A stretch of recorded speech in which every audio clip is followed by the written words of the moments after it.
You're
both hardwired to remote box.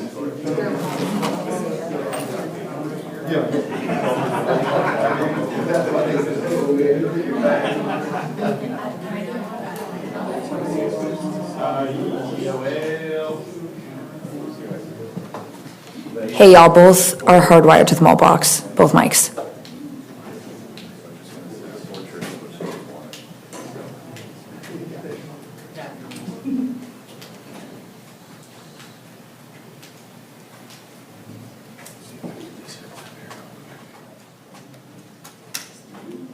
Would you get on mic check, because they say it's real loud? I can do it. Mic check 1 2, mic check 1 2 3 4 5 6 7 8, mic check 1 2 3 4 5 6 7 8. 1 2 3 4, just in case it sounds different. Mic check 1 2, mic check 1 2. See? They have to talk to us. White balance. You don't tell us, she has to say the audience is good or not.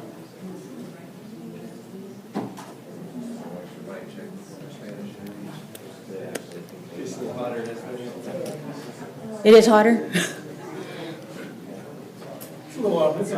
It's okay, everybody? Mr. Lake? Okay.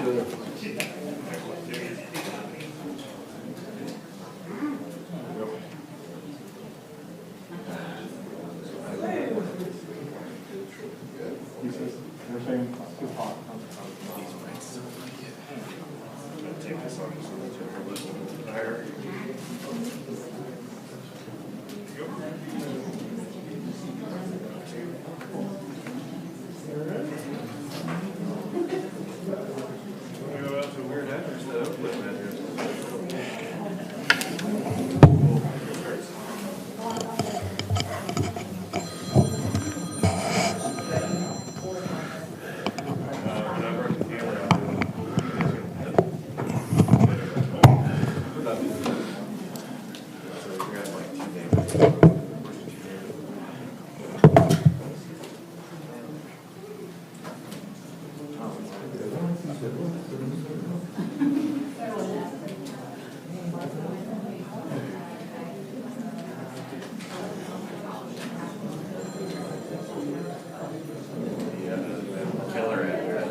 I didn't even get out of the car there until I know whether or not I am.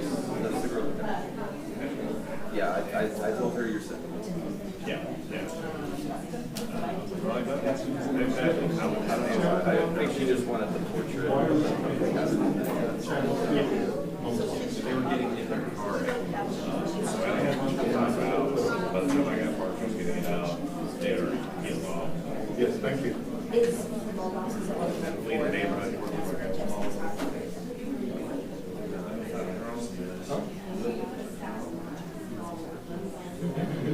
The drawing.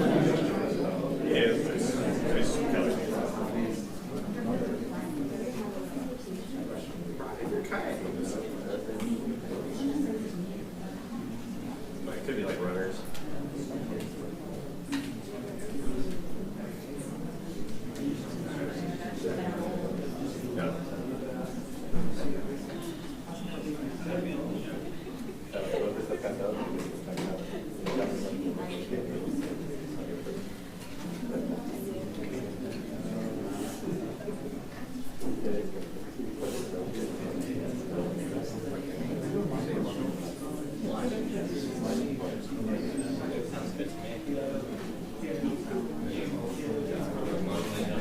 Yeah, that's what they're saying at the at my station.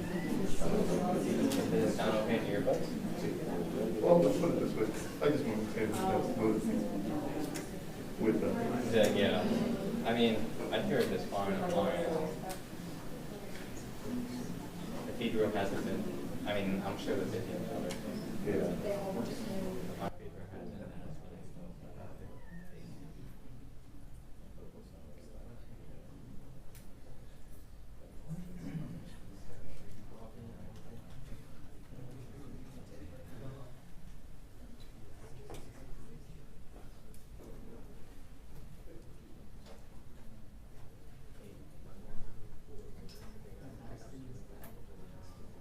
I just switched it to channel 2. Yeah, or Mike. Oh, that is even much. Is it on manual?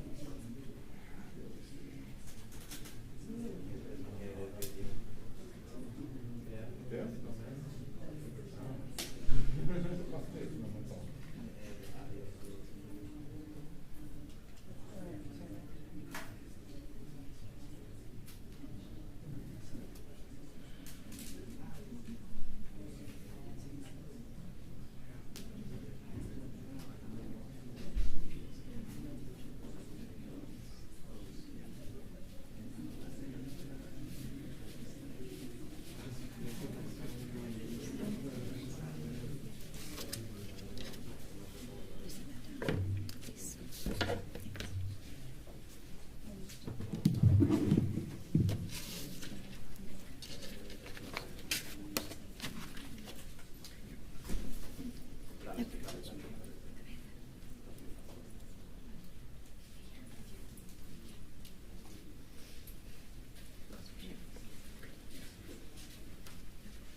Good morning. If everyone's ready, we'll go ahead and get started. My name is Maggie Berger, and I'm a spokesperson for the Texas Parks and Wildlife Law Enforcement Division. Thank you all so much for attending and giving us the opportunity to speak about the fatal incident on Grapevine Lake that took the life of 18-year-old Ava Moore. Texas Game Warden Captain Joseph Quintero will be providing information about the incident. Amanda McNew will speak on behalf of the Grapevine Police Department, and then we will have a few minutes for questions. Please be aware that some details may be unavailable at this time to preserve the integrity of the investigations. Now I'll turn things over to Captain Joseph Quintero. Good morning, everyone. Thank you all for being here today.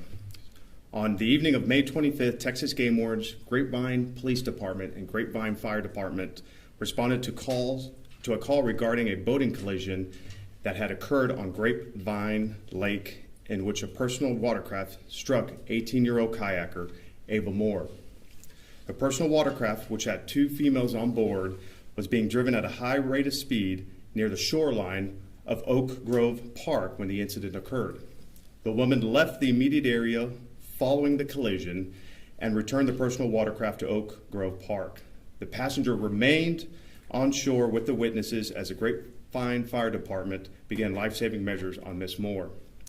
The driver, 21-year-old Carolyn Alejandra Gonzalez from Venezuela, fled the scene in a vehicle with 21-year-old Michael Correo Boroso. While leaving the area, the vehicle collided with 2 other vehicles. The investigation into the automotive hit and run will be led by the Grapevine Police Department. Ms. Moore was transported to the local hospital where she was pronounced deceased. Ms. Gonzalez and Mr. Peroso were arrested in Dallas on May 27th. Ms. Gonzalez was booked at the Grapevine Police Department on manslaughter charges, which is a second-degree felony. Mr. Peroso was charged with collision involving a damage to a vehicle, which is a Class B misdemeanor, and hindering apprehension, which is a Class A misdemeanor. As we continue to investigate this tragic incident, more charges could be filed. The Texas Game Warden Forensics Reconstruction and Mapping Team will be aiding in the next part of this investigation. Recreating the collision will allow us to have a clearer picture to what happened that day. We will be updating the public once the investigation is complete and appreciate everyone's patience as we diligently work to conclude this case. We would like to take the opportunity to thank not only our local, state, and federal law enforcement officers, to include Grapevine Police Department, DPS, CID, ICE, the AG's office, Dallas Police Department, and the Game Warden Special Investigations Unit. But we would also like to thank the public for reporting information on the tip line. We received more than 900 tips from the public, which helped us provide a quick resolution for the family. We send our deepest condolences to the family during this difficult time, and we ask the public to allow them to grieve privately. Thank you.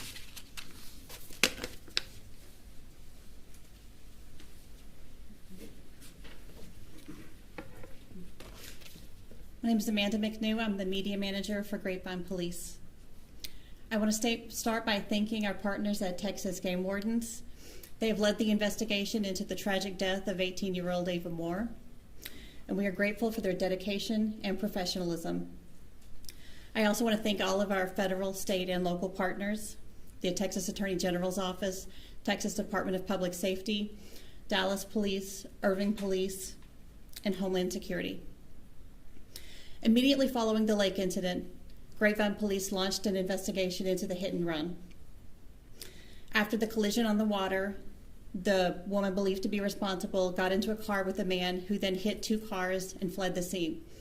That prompted an immediate search for both suspects.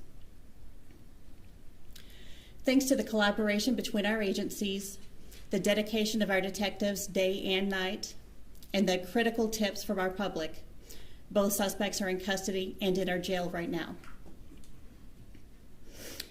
This case has profoundly affected our community. While we understand that no arrest can undo the heartbreak to Ava Moore's family, we want to do everything we can to support her family while they ask for privacy and grieve.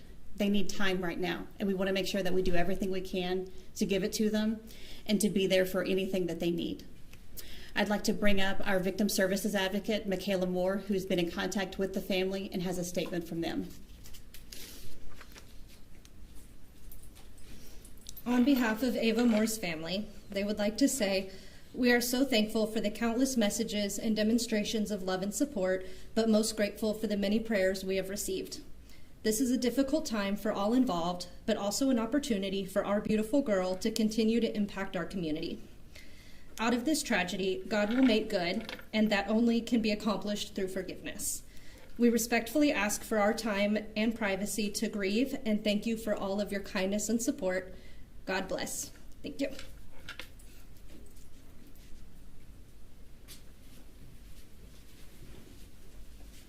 We'll now open it up for questions. What led authorities, please, to this arrest in Dallas exactly, and where was the male suspect caught? Ultimately, what led to the arrest was the, as we were saying earlier, working together with our partners in law enforcement. Through tips and basically just good, hard detective work, we were able to narrow down the area or the house where we believe the suspects were. And that's where we found them. As they were observing and watching, we were able to finally use the information provided by the public and the detective work to locate them there. You said that the female suspect is from Venezuela. Do you know if they've been living here in Dallas? So anything in reference to their immigration status or anything like that, I can't really speak to. I'd have to refer that to our colleagues at HSI. Are and there ice. any other charges expected potentially? And can you speak to the girl in the blue hair who you all say did stay behind? It appears from video that she only stayed behind because the public got involved and basically made her stay. So at this time, we don't have any charges right now pending against the passenger, so we can't really speak to any more information about her identity or anything like that. But not to say that there won't be something in the future, but at this time, there are no charges pending against her. Why is Homeland Security involved? I will defer that to ICE to speak to that, but what we did at this point is we use every asset and every law enforcement partner we can to ensure that we could track down our suspects. Could you speak to the jet ski?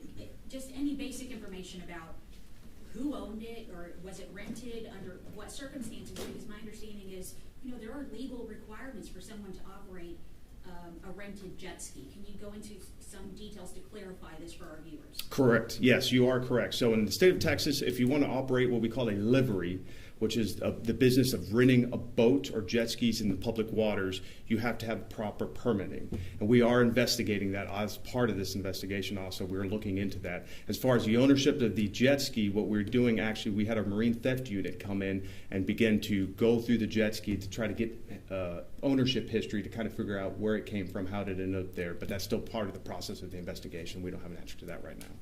Is there any indication that alcohol could have been a factor in the crash? At this point, it's an ongoing investigation that hasn't come up, or we haven't made that decision or found any evidence at this point, but that's still ongoing. We're trying to look into all those right now. You said earlier that after the accident, the driver left to return the jet ski to the park. I know we were just talking, you're investigating the ownership of it, so I guess you don't know if that was something that the park was renting out, or? No, it wasn't the park. And when we say return, basically what we meant by that is after the immediate collision happened on the water, they returned on the jet ski to land, and then departed the area trying to flee. But what's the relationship between the male suspect and the female suspect that are now in custody? At this time, what we know is they knew each other and they got in the vehicle and fled together. We don't know if they are, at that point, did they know each other more as far as relationship and stuff? That's still all under investigation. We can't really answer that right now. Can you speak to how many game wardens were out on this busy holiday weekend? Where exactly were they? And please speak to some witnesses who say, especially since y'all are saying that she went by at a high rate of speed several times, where were you guys? And speak to, please, the public who is questioning that part. Absolutely. So we did have Texas Game Wardens on the water that day, patrolling Lake Grapevine. We had a boat with 2 game wardens on that water. At this time, we had boats on holiday weekends on all the major bodies of waters throughout the DFW area: Lake Louisville, Grapevine, Benbrook, Eagle Mountain, and so forth. So we have limited resources, and we have to spread them out a little bit thinly. But we did have a boat on Grapevine. They just happened to not be in that area when this incident happened.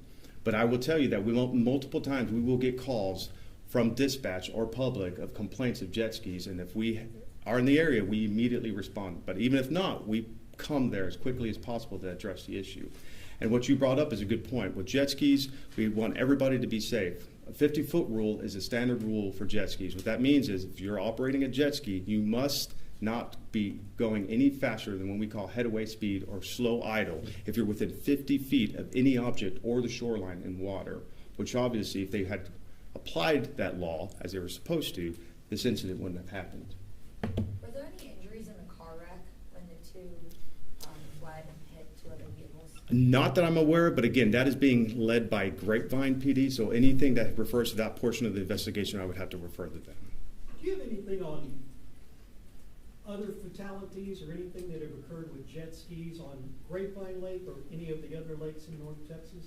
I don't have those stats with me now. I do know that we have had other fatalities involving jet skis throughout the state of Texas, obviously in the past years, but I do not have those numbers or information with me right now. Do you know how close to the shore the accident happened? Oh, that's still under investigation right now to determine that. Can kayakers be basically anywhere out on the water, or are there any rules for kayakers as well? Good question. So kayakers are what we consider paddlecraft. And so paddlecraft have the right to be on public water just like anybody else. They have to meet certain safety requirements like other boaters, wearing life jackets, having sound-producing device, and things like that. But it is a responsibility of everybody boating and kayaking to be looking out for everybody else on the public waters of the state of Texas. The governor mentioned the death penalty I'm sorry, can you repeat the question? The governor mentioned on social media the death penalty. Is that at all in the cards? As of now, we have filed manslaughter charges. All of that is left, obviously, to the courts to run through the system. But what we are looking at right now, what we have filed initially are manslaughter charges. Thank you. Yes, sir. Will the federal representatives be able to speak to us about immigration status and some of those questions? Yes, I would gladly hand it over to them if they'd like to. Is that me? You're it. What can you tell us about the immigration status of these two individuals? Yeah, so I just want to say my name is Joshua Johnson. I'm the acting field office director for ICE ERO in Dallas, Texas. And our thoughts go out to Ava Moore's family. And I can speak to both individuals that were previously mentioned here were Venezuelan nationals in the country illegally. And we've lodged immigration detainers with the facility. Once the state of Texas goes through the process and the criminal charges, we'll take custody of them once the state of Texas is finished with them. Can you please expand on their actual status, given that they are here in the country illegally? Does that mean that they came into the country, crossed illegally, and have they been applied for asylum? That needs to be cleared up for the public. Sure.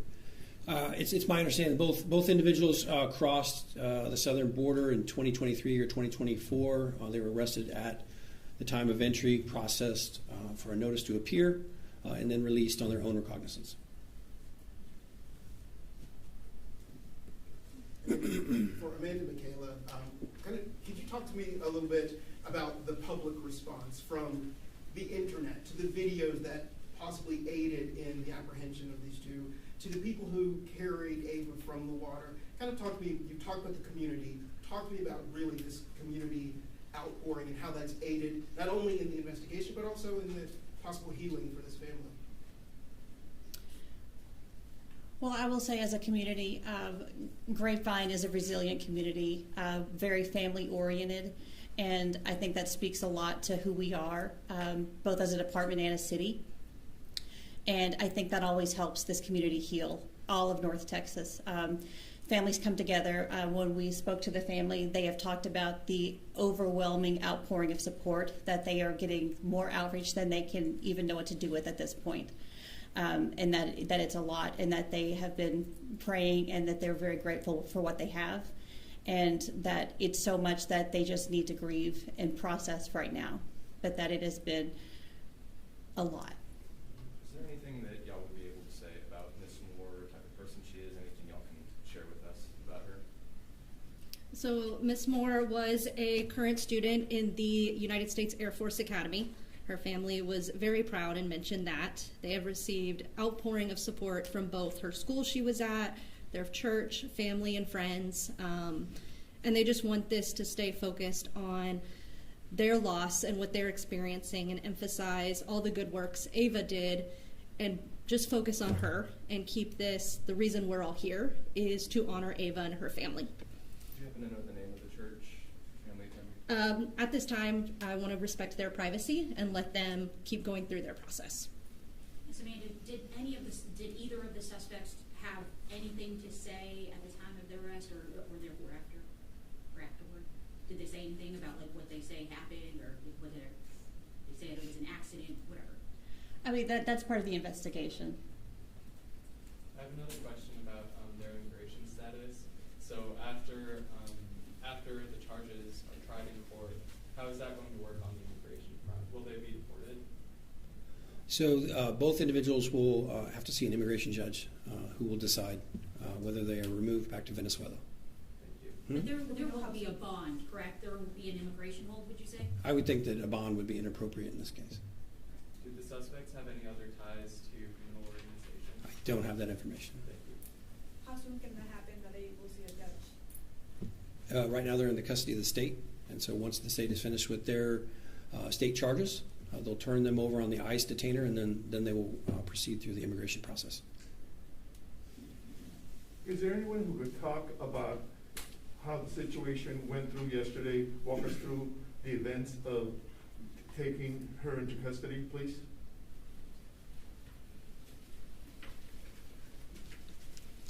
I won't be able to get into too much detail with that because it was an operation and I personally was not there. But what I can say, it was a joint operation among different agencies together, working, bringing in all of our resources in to find these individuals and bring them in. But as far as everything leading up to that point, again, this is an ongoing investigation, and I can just say that it was just the hard work of multiple agencies working together to ensure that we bring justice. Excuse me, I was there yesterday, and I remember hearing that she was held up on the upstairs and wouldn't come down. Can you guys talk about that? I have no details on that right now. We'll allow 2 more questions and then we're going to wrap up. Could you just speak to the, just the scene itself, how tragic and callous, perhaps, if that's a word that you want to use, of this could have been just a horrible accident if they had stayed, but then how the public got involved, not only trying to save Ava, but also literally trying to stop these people from leaving. Can you give us a little bit of heart in all of this? Absolutely. Horrific scene. The tragic, unnecessary death of anybody on the public waters of the state of Texas is something that we're always fighting to try to deter and stop from happening. And this is a great example of that. As Texas Game Wardens, public safety is our primary concern when on the public waters of the state of Texas to keep people safe. That scene showed how the community came together to try to do what they could to help when they saw something horrible happen. And that is what I like to kind of concentrate on this right now, is that the public came to her aid and tried to do what they could possibly do there until first responders could get there. As far as the other portion of the crowd getting involved with the suspects and things like that, that's, I've heard a lot of reports. We've all seen the videos out there, and that's part of our ongoing investigations and things that we're not going to really speak to right now as we try to figure those things out. But it is a tragic situation, and I hope that people will take this and use this opportunity to not only remember Ms. Moore, but also to remember to be safe on the public waters. That when you do things out on the public waters, when you make decisions, they not typically only affect you, but they will affect the people around you. So take that moment to try to be safe in everything that you do there and be responsible. Captain, can we just get the spelling of your last name, please? Absolutely. The spelling of my last name is Quintero. Just what happens now, just for all of us? Sure. As we said before, we will continue on in our investigations. We're having our Game Warden forensics reconstruction and mapping team coming in now. So we have a forensics team that can come in, map, and actually use technology to recreate the boat accident. And that is our next step. And they will be coming here and doing that, and then we will be collecting all that information and continuing on building the case for submission. Before we wrap up, we also get spellings of everybody else too. So. Yes. All right, thank you. So we will thank you all again for attending and your attention this morning. We'll be distributing a press release later today that'll have the spellings and all of that information in it regarding the case. Will they be able to read in Spanish? I'm sorry? Or sound in Spanish? Not at this time, I don't believe. So, thank you.